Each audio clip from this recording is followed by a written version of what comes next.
Imagine you're just sitting there, right? Hmm. Completely still in your office chair. You aren't moving. The room is totally quiet. Just a normal Tuesday. Exactly. And then, without any warning at all, you feel this violent, visceral sensation that you are falling backward off a cliff. Oh, wow. Or imagine you're lying in bed and suddenly the ceiling fan doesn't just look blurry. The entire structure of the room starts to spin upside down so aggressively that you, physically cannot stand up. It's terrifying. And imagine that sensation doesn't just pass after a few seconds. It lasts for 72 hours. Yeah, what you're describing, it's a terrifying distortion of reality. And it's not just severe dizziness. Right. And it's definitely not a panic attack either. It is a full-blown neurological event where the brain's motion sensors and its pain pathways experience this catastrophic miscommunication. Which is wild, and that's exactly what we are exploring in our deep dive today.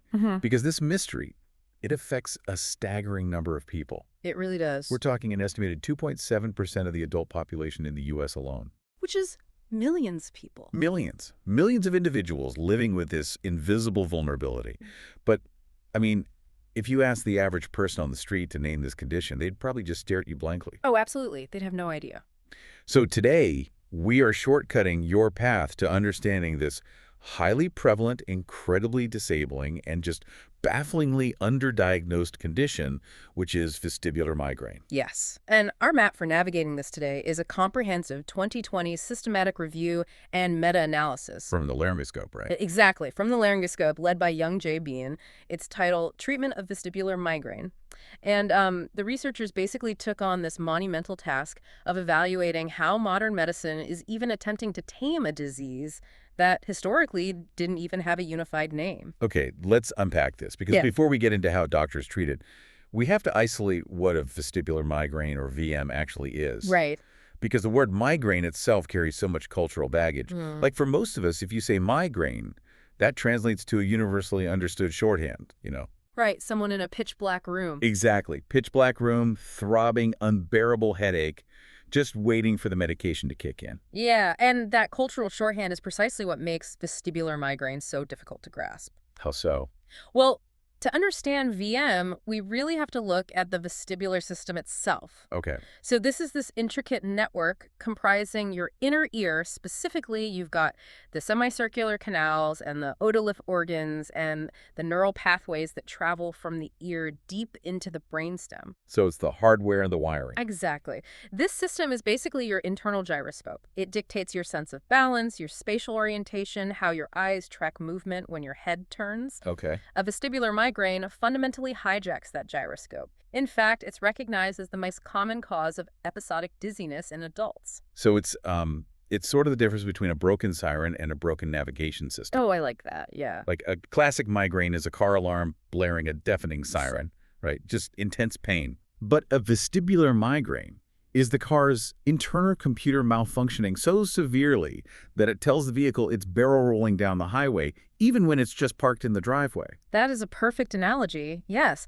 And the diagnostic puzzle here is just immense, because you can't successfully treat a patient if the medical community hasn't even agreed on what disease the patient actually had. You're right. You can't treat a disease you can't define. Exactly. And the historical evolution of this diagnosis is like a textbook example of medical fragmentation. It was a mess. A total mess. For decades, if a patient presented with these spinning symptoms, their diagnosis depended almost entirely on which clinic they happened to walk into. That is wild. The text highlights this chaotic era of overlapping terminology. So a neurologist might diagnose migraine as vertigo. Okay. But an ENT, like a few towns over, might call the exact same presentation migraine-associated dizziness. Oh, man. And then another specialist might write down benign recurrent vertigo. But that's a huge problem. Because if the language is siloed, then the research is siloed. Exactly. Like you can't run a global multi-center clinical trial to test a new drug if the researchers in London are trying to cure migraine-associated dizziness, while the doctors in New York are recruiting patients for migraine-related vestibulopathy.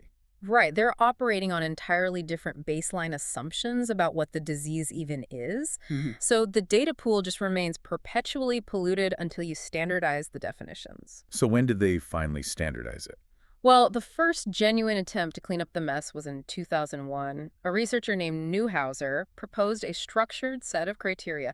But the real watershed moment, the consensus that actually made this 2020 Byun meta-analysis possible, that didn't happen until 2012. Wait, 2012? Yep, That seems incredibly recent for a disease affecting millions of people it is. It really is. who finally laid down the law on this. It was a joint effort. You had the Bharani Society, which is the preeminent international society for neuro-otology, basically the study of the ear and brain connection. Okay. And they collaborated with the International Headache Society. Heavy hitters. Exactly. Together, they published a consensus document that officially recognized vestibular migraine as a distinct, specific medical entity. Right. They built a very rigid diagnostic framework to ensure that doctors weren't, accidentally capturing patients with other inner ear diseases. Okay, so let's break down that framework, because I think this is crucial. According to that 2012 consensus, what is the mandatory criteria a patient has to meet to officially get diagnosed with VM? Well, the criteria are deliberately stringent. First off, the patient must have experienced at least 5 distinct episodes of vestibular symptoms. 5 episodes? Yes, and these symptoms must be of moderate to severe intensity. We aren't talking about feeling slightly lightheaded because you stood up too fast. Right, right. This is profound vertigo, either internal, where you feel like you're spinning, or external, where the room is actually spinning around you. And what's the duration of these episodes? Like, how long do they have to last? They have to last anywhere from 5 minutes to 72 hours. 72 hours of the room spinning. Yeah. It's brutal. It is. So that's the first part. Second, the patient must have a current or previous history of standard migraines, as defined by the International Classification of Headache Disorders. Okay, makes sense. And third, and this is the really crucial linking factor, during at least 50% of these vestibular episodes, the patient must experience one or more classic migraine features. Meaning, like, the neurological fireworks that usually accompany a bad headache? Exactly. So things like visual auras, where the patient sees those, what are they called? Scintillating scotomas? Yes, those jagged, flashing zigzags in their field of vision. Right, or like photophobia and phonophobia, where just normal light and normal sound suddenly become physically agonizing. Yeah, or of course the classic unilateral pulsating headache. But wait, I'm looking at this. Here's the most critical revelation in the criteria, and it completely subverts how we think about migraines. Right. Because the criteria only require migraine features to be present in 50% of the episodes. And because an aura or sound sensitivity counts as a feature. The patient can experience a severe vestibular migraine without having any headache whatsoever. That is correct. Wait, really? So someone could be trapped in a 72-hour cycle of extreme vertigo, vomiting, unable to open their eyes because the light hurts, Yeah. and because their head doesn't physically ache. They might never even think to tell their doctor they have a history of migraines. Exactly. And that makes the diagnostic process sound like searching for a ghost, right? Totally. Mm. Because if there is no headache to serve as a red flag, how does a physician definitively prove the spinning room is a migraine and not something else? They can't, at least not directly. Seriously. The Byun text explicitly emphasizes this. Diagnosing vestibular migraine is so difficult precisely because there is no established confirmatory diagnostic test. So there's no blood panel that shows elevated markers. None. No functional MRI that highlights a glowing red spot in the brainstem. Nothing objective at all. The diagnosis relies heavily on a process of elimination, specifically ruling out autogenic causes, conditions that originate purely within the physical structures of the inner ear. Okay, so what are they looking to cross off the list? Well, physicians first have to rule out Meniere's disease. That's a chronic condition characterized by excess fluid buildup in the inner ear. Got it. Now, Meniere's causes severe episodic vertigo, just like VM, but unlike VM, it typically presents with progressive, low-frequency hearing loss and a roaring tinnitus. Okay, so that sounds different enough. Right. They also have to rule out BPPV, which is benign paroxysmal positional vertigo. Oh, I've heard of that. Yeah. That's the condition where those microscopic calcium carbonate crystals break loose, right? Yes, the otoconia. They break loose in the inner ear, and when the patient rolls over in bed, those loose crystals wash through the semicircular canals, triggering this violent but very brief sensation of spinning. Okay, but the distinction is vital there, right? Yeah. Because BPPV attacks last seconds to a minute, whereas VM attacks last minutes to days. Exactly. But because there's no single biomarker for VM, a patient might endure this just incredibly frustrating odyssey. I can only imagine. Yeah. They visit an ENT who confirms their inner ear structure is intact. Then they go to a neurologist who confirms their brain scan shows no tumors or strokes. So they're basically told they are physically fine while they just continue to suffer from a condition that routinely strips away their ability to function. Exactly. And this diagnostic void leads us directly into the biology of the disease, the pathophysiology puzzle. Because if the inner ear anatomy is perfect and there's no structural damage to the brain, what is the mechanical failure actually happening inside the skull of a vestibular migraine patient? Well, the underlying pathophysiology remains poorly understood, but the prevailing hypothesis in the paper centers on this concept of abnormal neurochemical communication. Okay. The theory proposes that there are reciprocal connections between two highly specialized regions in the brain. On one side, we have the brainstem vestibular nuclei. Right, and the brainstem is that primitive control center at the base of the brain. And these vestibular nuclei act as the central processing hub for balance. Yes. They take the raw data from the inner ear, combine it with visual input from the eyes, proprioceptive data from the muscles, and they basically compute exactly where your body is in three-dimensional space. Exactly. So that's the first region. The second region involves the structures modulating trigeminal nociceptive inputs. Okay, that's a lot of big words. Let's break that down. Sure. So the trigeminal nerve is the largest and most complex cranial nerve. It relays sensation from your face, your teeth, and the surface of your brain to the central nervous system. And nociceptive refers to processing pain signals, right? Spot on. During a classic migraine, this trigeminal system becomes hypersensitized. It floods the brain with pain signals. Okay. The hypothesis for vestibular migraine suggests that these two systems, the balance hub and the pain pathway, are wired together in a way that allows signals to inappropriately bleed from one into the other. Ah, okay. So to visualize this, it's like considering the electrical wiring in a house. Sure. You have a circuit dedicated to the kitchen lights and a completely separate circuit dedicated to the garbage disposal. Right. They are supposed to operate independently, but if the insulation on those wires degrades, they might cross. So suddenly, you walk into the kitchen, flip the light switch, and the garbage disposal just roars to life. That's exactly it. In the brain, a trigger, maybe it's a sudden drop in barometric pressure or a spike in stress, it flips the switch for a migraine. It activates that trigeminal pain pathway. But because of this reciprocal cross-wiring, the electrical signal bleeds over and accidentally activates the vestibular nuclei. Yes. So the brain suddenly computes that the room is spinning simply because a migraine was triggered. That is fascinating and honestly kind of terrifying that our brains can just do that. It really is. And the breakdown of that insulation is largely chemical. The authors note that the same neurotransmitters known to orchestrate standard migraines are highly suspected to be the culprits in VM. So we are talking about fluctuations in a complex chemical soup. Exactly. A soup involving serotonin, noradrenaline, and dopamine. The classics. Right. These neurotransmitters are responsible for regulating vascular tone, mood, and nerve excitability. When their levels fluctuate abnormally, it creates an environment where these neural pathways become hyperexcitable. The threshold for triggering the garbage disposal just drops dramatically. Right. But, okay, given that we're living in the golden age of genetics, if we suspect a physiological cross-wiring and a chemical imbalance, surely researchers have looked for a genetic mutation. You'd think so, right? Yeah. I mean, if we can sequence the genome, can't we just find the vestibular migraine gene? Well, the paper outlines this fascinating genetic dead end that initially held immense promise. Oh, a dead end. Yeah.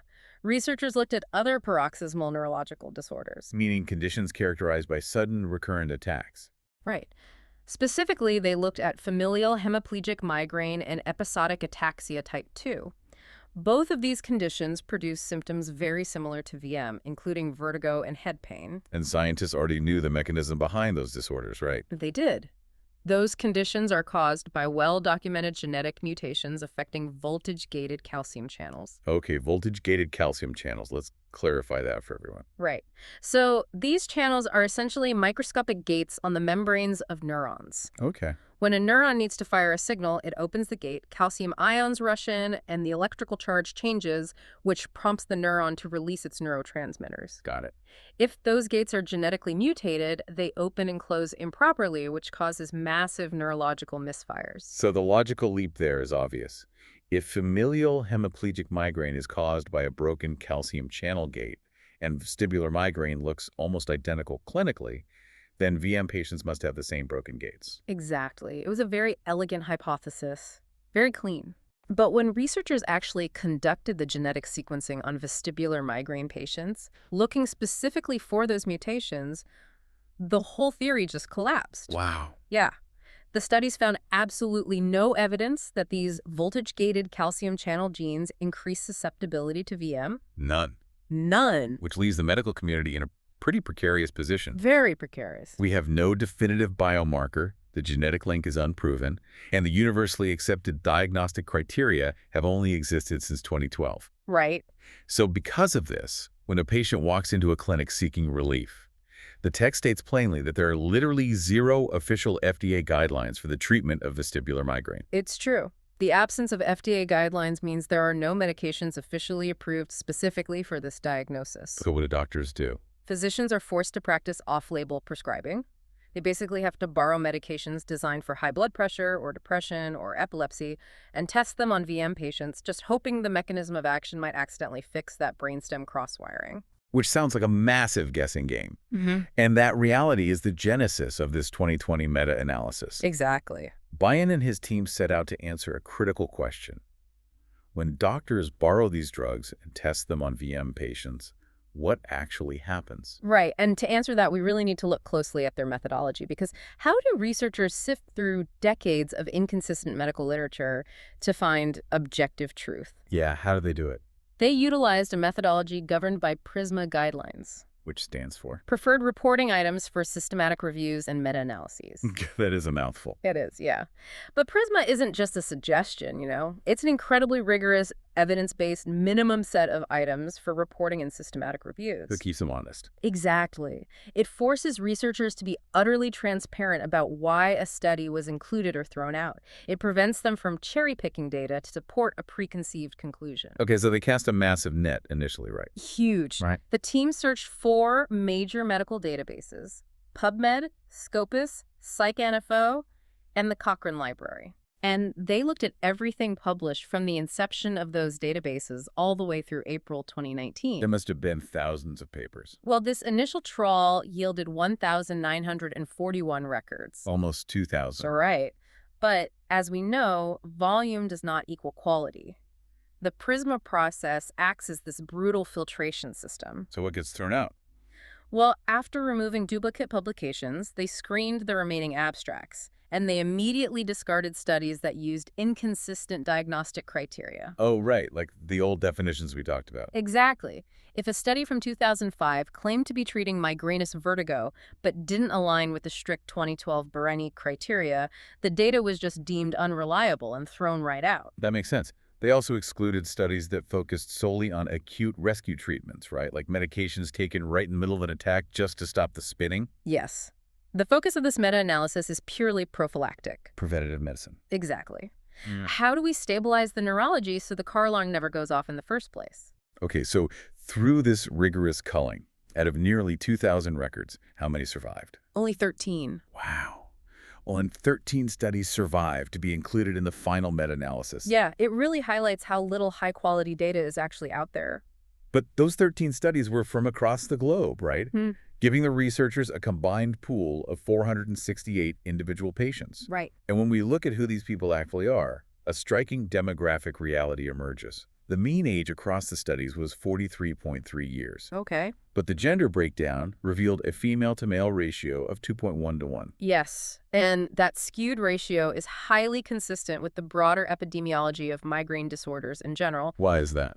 The disparity is heavily linked to hormonal fluctuations, particularly the role of estrogen. Oh, interesting. Yeah, estrogen levels modulate the excitability of neurons and affect the tone of cranial blood vessels. So the cyclic drop in estrogen that occurs before menstruation is a known, very potent trigger for migraine pathways, which explains why women in their reproductive and perimenopausal years are disproportionately represented in this data.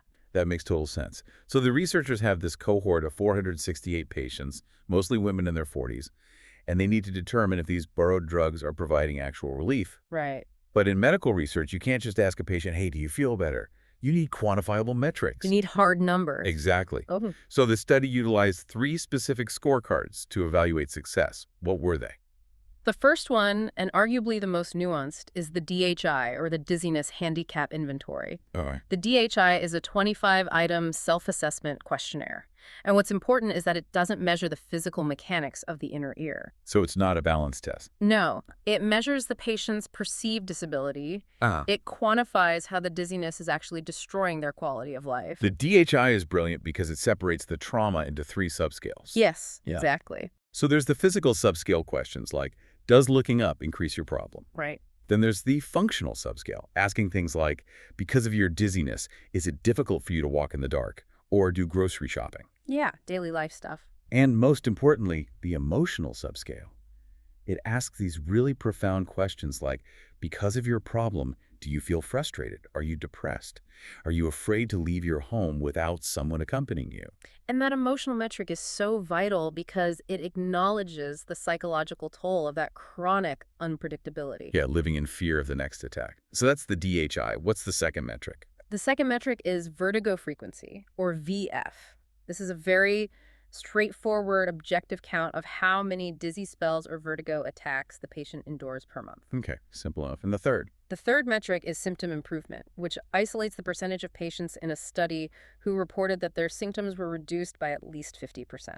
Because a 50% reduction in attacks is widely considered the threshold for a treatment being deemed clinically meaningful. Exactly. Now, combining these metrics from 13 different studies into one cohesive result that requires sophisticated statistics. Yeah, you can't just add them up and divide by 13. No, absolutely not.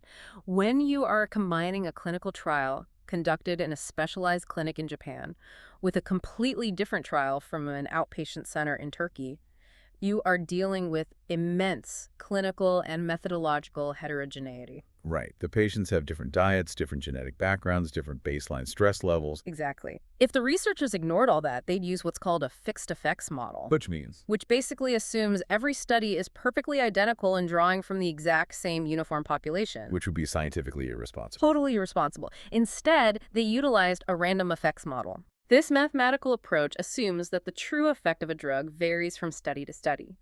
It incorporates both the variance of results within a single study and the variance between the different studies. Giving a much more realistic picture. Exactly. It yields a much more conservative, realistic estimate of a drug's efficacy.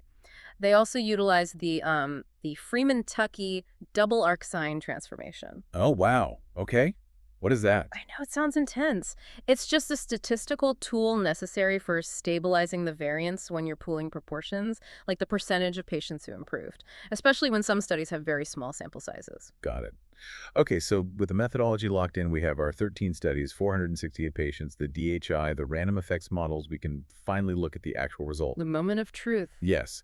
What happens when the pharmacological arsenal is deployed against vestibular migraine? Well, the meta-analysis analyzed several classes of these borrowed medications, starting with the beta blockers, specifically a drug called propranolol. Okay, beta blockers. Those are primarily designed to manage hypertension and cardiovascular issues. Right.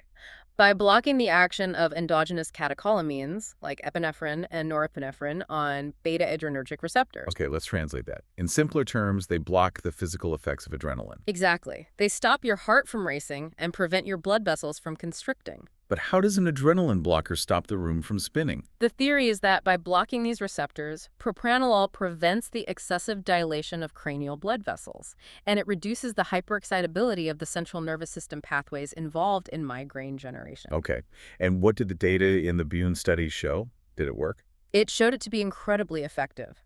Propranolol yielded the largest short-term reduction in the dizziness handicap inventory.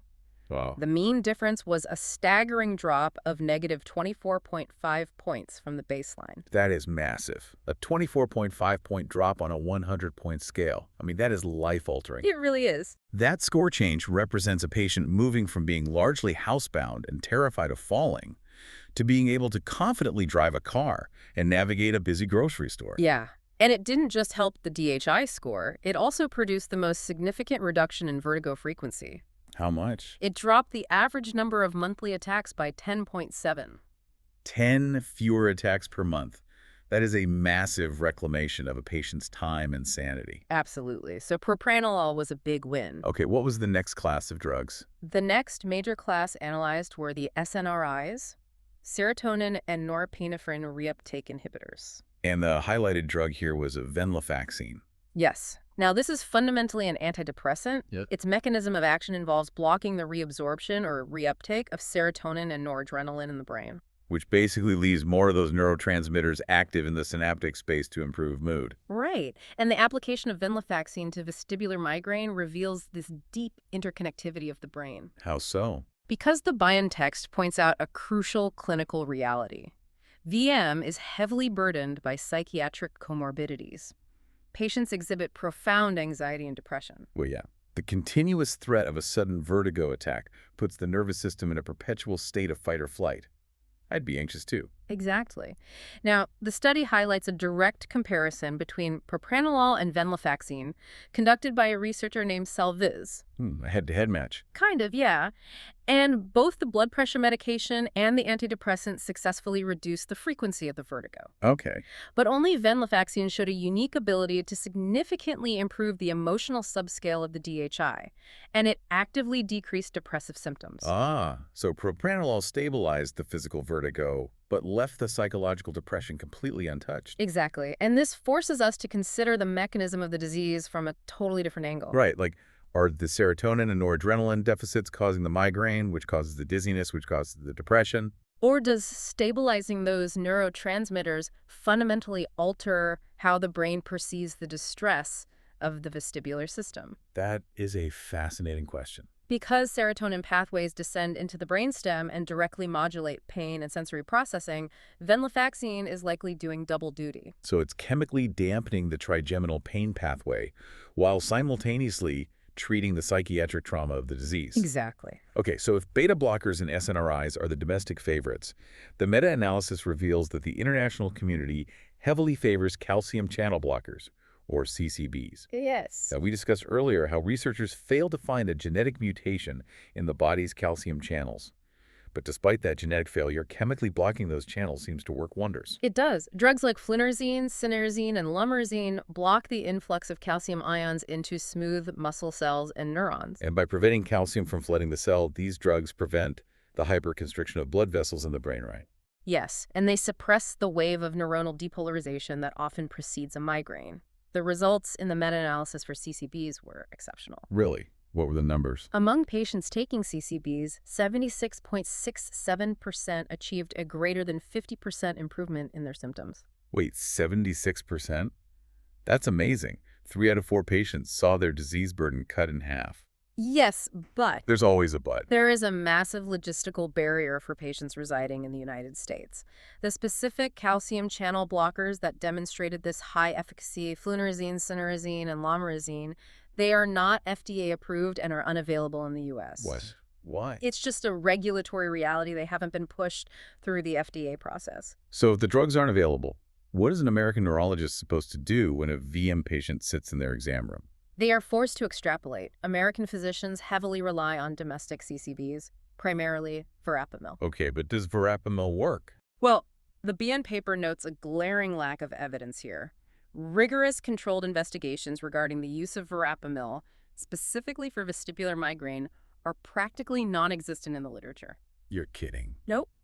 Doctors prescribe verapamil based on the assumption of a class effect. The idea that if one drug in a category works, another chemically similar drug should work too. Exactly. It is an educated clinical guess masking the absence of hard data. Wow. Okay, so when we list all these successes, propranolol dropping DHI scores by 24 points, venlafaxine helping depression, CCBs helping 76% of international patients, it sounds like modern pharmacology has, solved the crisis. It sounds that way, yes. But the meta-analysis dedicates significant attention to what we could call the cost of relief. Because the reality of chronic disease management is that efficacy means absolutely nothing without tolerability. Right. The text highlights a severe attrition problem.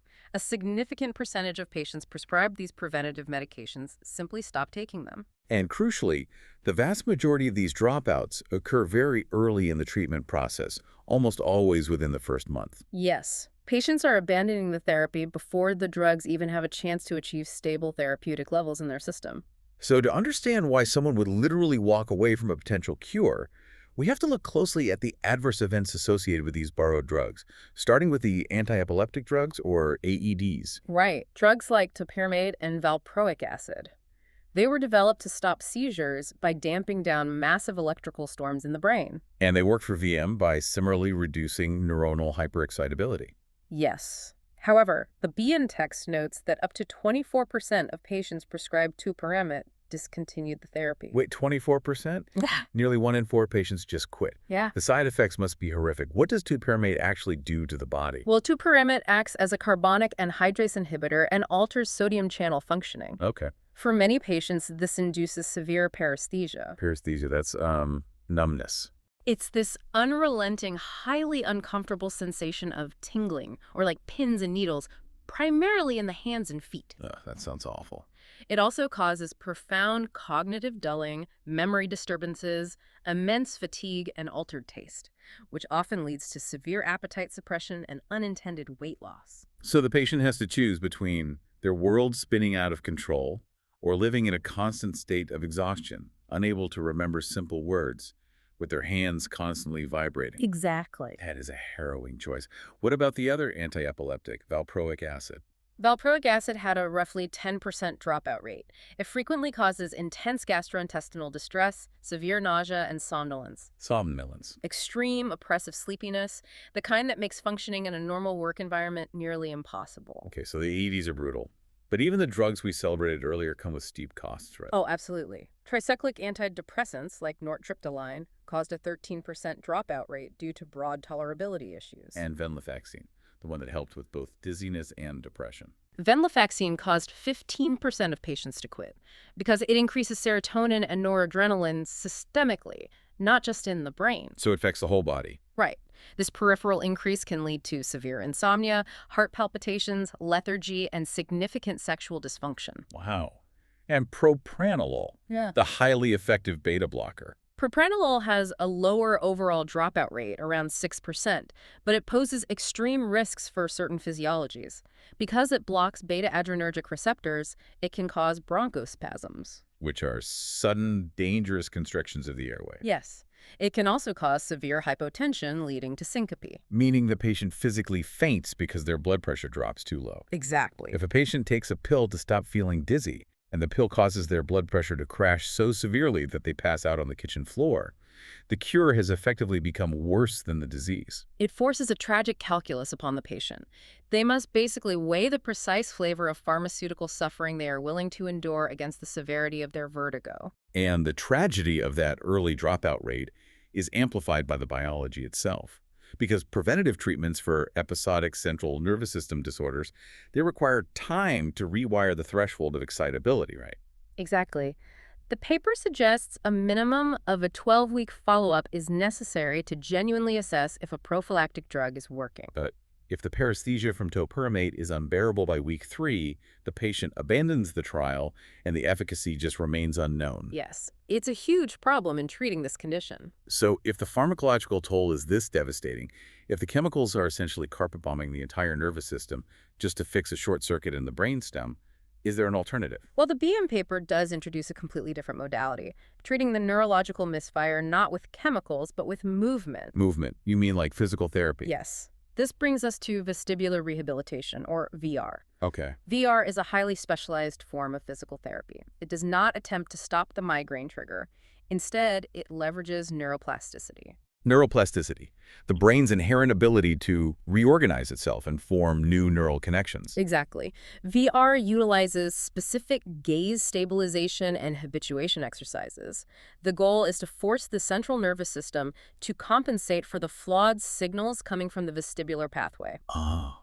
So you're essentially retraining the brain's software to ignore the corrupted data and rebuild a stable sense of balance using visual and muscular inputs. That's a great way to put it. How did this physical therapy compare to the chemical interventions? The long-term efficacy was remarkable.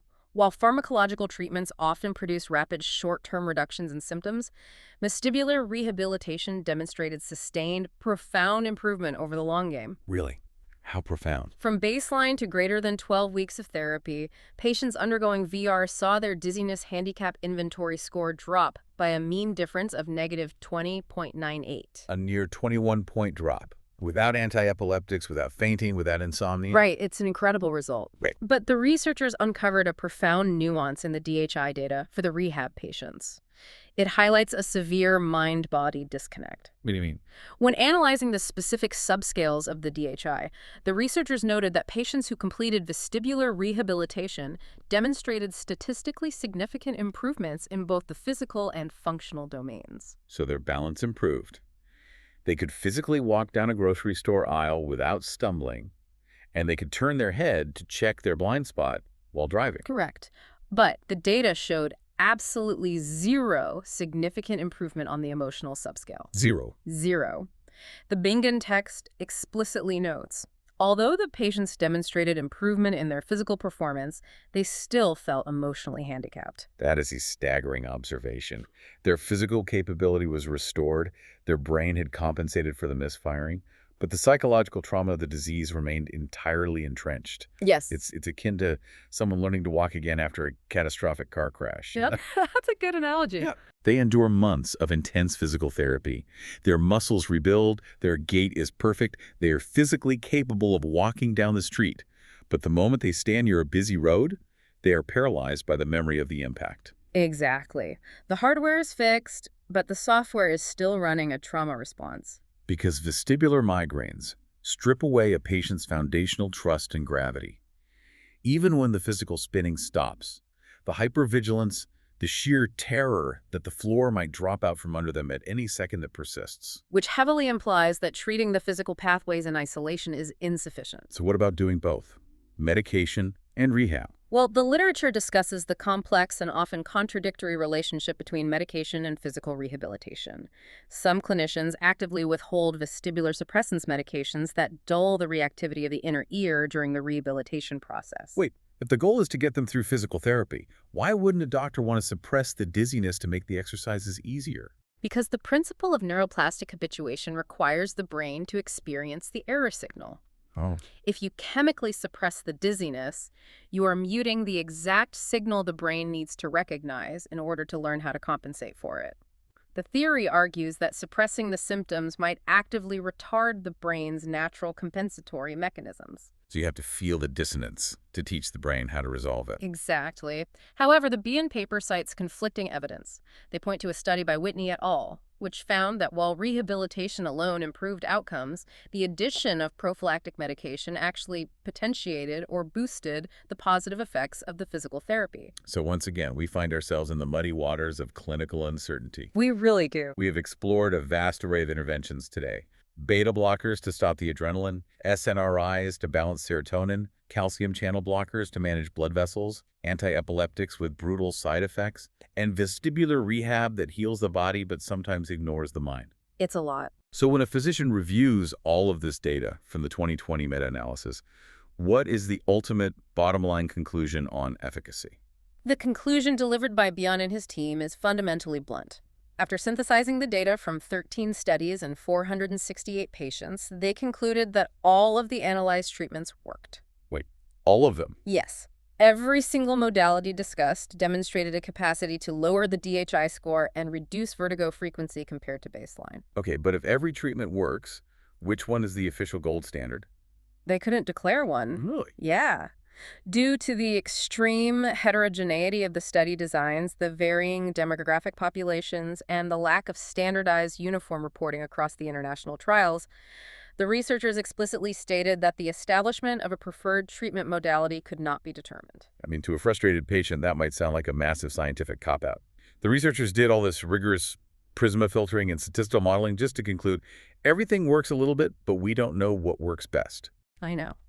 But from a practical, real-world clinical standpoint, the lack of a single winner actually dictates how doctors must operate. It forces the implementation of the two birds, one stone strategy. Which means? Because there is no single algorithmic path, the medical decision-making process is entirely dependent on two factors: the patient's individual comorbidities and the specific side effect profiles of the drugs. The physician must treat the vestibular migraine by addressing the rest of the patient's biological landscape. Okay, let's contextualize this for you, the listener. Imagine you are the physician. A patient presents with classic vestibular migraine. but a review of their chart reveals a lifelong history of asthma. Okay, in that case, your treatment options instantly narrow. You must immediately rule out beta blockers like propranolol. The established risk of triggering life-threatening bronchospasms makes it an unacceptable intervention for an asthmatic, regardless of how well it reduces vertigo. Right, you must look to the other classes. Okay, what if the next patient presents with VM and their clinical history is dominated by severe anxiety and major depressive disorder, likely exacerbated by the trauma of the unpredictable vertigo? In that scenario, you bypass the antiepileptics and reach directly for the SNRI. Venlafaxine becomes the optimal choice because the data proves its unique efficacy in alleviating the emotional subscale of the DHI while stabilizing the vestibular episodes. You are treating both the neurological misfire and the psychiatric comorbidity with a single intervention. Two birds, one stone. And what if a patient sits in front of you who is adamantly opposed to pharmacology altogether? They refuse to risk the memory loss of topiramate, the nausea of valproic acid, or the insomnia of venlafaxine. Then you pivot to the lifestyle and non-pharmacological data outlined in the review. Several of the included studies analyzed the impact of strict diet modification and total caffeine cessation. And what were the results there? Surprisingly robust. 75.5% of patients who adhered to these lifestyle modifications achieved significant symptom improvement. Wow, 75%. Yeah. So you prescribe caffeine cessation, dietary management to avoid classic migraine triggers, and you enroll them in a rigorous vestibular rehabilitation program. This individualized approach really highlights a significant limitation of the Byun meta-analysis itself, doesn't it? The reality of polypharmacy. Yes, it does. To maintain the statistical integrity of the meta-analysis, Byun et al. Had to exclude studies that utilized multiple drugs simultaneously. They needed to isolate the variables to see if drug X caused outcome Y. So the data reflects the efficacy of monotherapy, just taking one drug. Exactly. But the reality of a chronic, complex neurological disorder is that a single intervention is rarely enough to build a stable life. Right. And deep within the text, referencing several observational studies, the authors acknowledge that monotherapy often fails to achieve total remission.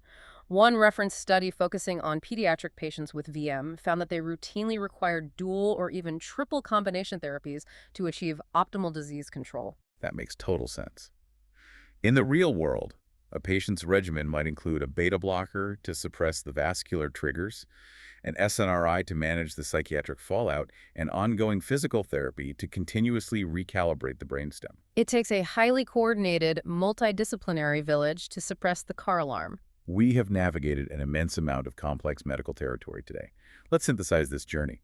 We began by defining the invisible, disorienting terror of vestibular migraines, a disease that fundamentally distorts a patient's reality while leaving absolutely no structural trace on an MRI. We followed the historical struggle of the medical community just to name the beast, eventually arriving at the strict 2012 Barney Society criteria. Right.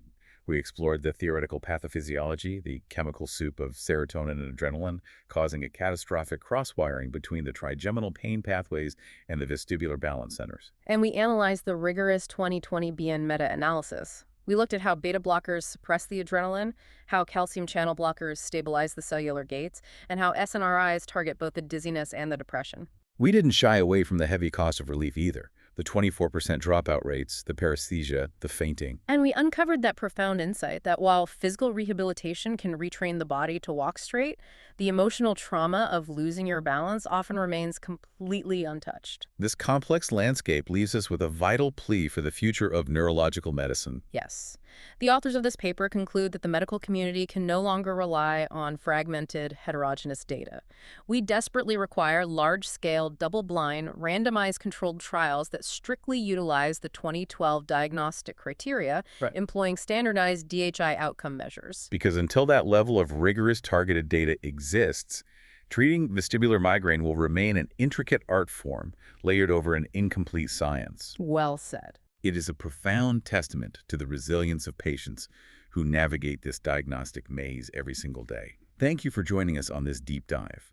We hope this exploration of the literature has provided you with a new understanding of how intricate, interconnected, and ultimately fragile our perception of reality truly is. As we conclude, we want to leave you with one final, provocative concept to mull over. Consider the implications of the short circuit we discussed in the brainstem. Right. If our neurochemistry can so easily degrade the insulation between pathways, accidentally crossing the sensation of a migraine with the visceral reality of the room spinning, what other hidden connections exist within our nervous system? How many of our seemingly unrelated daily physical discomforts, our unexplained moods, our sudden spikes of anxiety, or our chronic aches are not separate issues to be treated in isolation? It's a profound thought. How many of them are simply two completely different brain systems, hidden behind the drywall of our biology, secretly whispering to each other in the dark?